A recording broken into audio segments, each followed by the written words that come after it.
On the 5-Minute Leadership Podcast, we are doing our best to help you solve your leadership shortages. Today, William Murrell will talk about some leadership principles from church history and the monastic movements.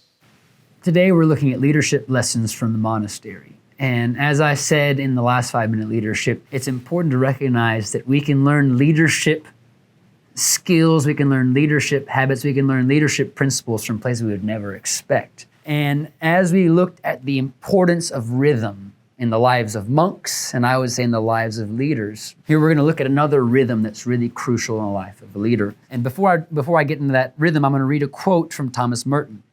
Thomas Merton was a writer and a graduate of Columbia University who, at the prime of his career, abandoned New York City life and a promising literary career to join a monastery in Kentucky. His colleagues, his friends were blown away at his conversion to Catholicism and his decision to go from being a publisher in New York and a writer to being a monastery in Kentucky. He ended up continuing to write as a monk, but he had a crucial insight that in many ways is the insight of his life. And he wrote this in one of his books: "Action is the stream, contemplation is the spring." And he introduces us to the importance of having a good rhythm of action and reflection. So often when we work as leaders, and particularly as leaders in ministry, we feel like the most important thing for us to do is to be active, to be leading, to be initiating, to be moving. And it's really important to initiate and lead and act and be productive and be fruitful. But often that emphasis can lead to a neglect of reflection, the importance of thinking about what you're doing, thinking about what's been done, planning ahead.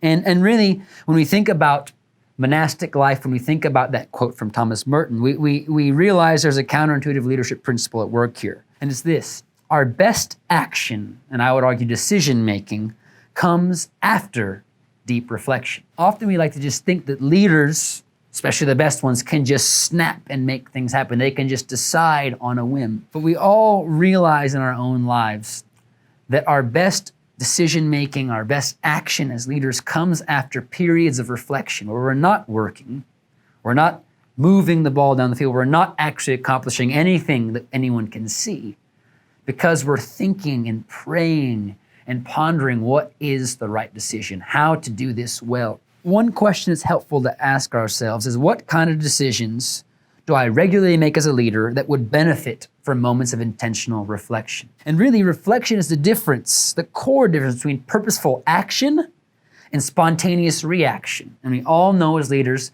there are times when things get busy, times when things get hectic, where we feel like I'm not acting, I'm just reacting. I get a phone call, I get an email, I have a meeting, I have a crisis, and I'm always reacting as a leader. And sometimes we have to react. Sometimes we cannot plan for what's going to happen as leaders. But that doesn't mean we shouldn't intentionally plan and have rhythms and moments where we stop the work, stop the action, and take time to reflect, not only on what has happened, but what we plan to do, what we intend to do next. And I think one of the important things is to recognize is that leaders do have to make spontaneous decisions. But I think if we were all honest, we'd recognize that we make way more spontaneous, last-minute, unplanned decisions and actions than we need to. There are many things that if we had taken 30 minutes, taken 50 minutes, taken a week before to prepare, we'd be in much better shape, be making much better decisions, and have much more purposeful and fruitful action. So here's a question we have to ask ourselves.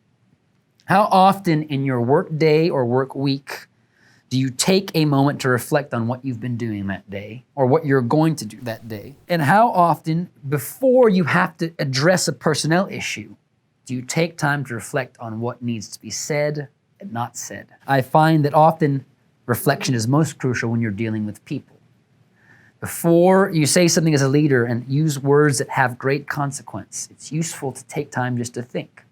I'm not just talking about meeting preparation, which is important, but especially when you're dealing with a sensitive personnel issue. And reflection is not just you thinking with yourself, but coming to God and asking the Holy Spirit to lead you as you act. So the final question I'd leave you with is this: what does reflection look like for me in my leadership context? And how can I build in daily and weekly rhythms of action and reflection in this season of my leadership development? For me, that is Friday afternoon. Every Friday afternoon for about 30 minutes, I take time to reflect on the week that has passed and on the week that's ahead. And I actually take time to plan out my schedule. It's a very simple, boring 30 minutes that makes all the difference in my work. I'd recommend everyone have some sort of rhythm and develop those if you don't already have them. And remember that the best action decision making comes out of deep reflection.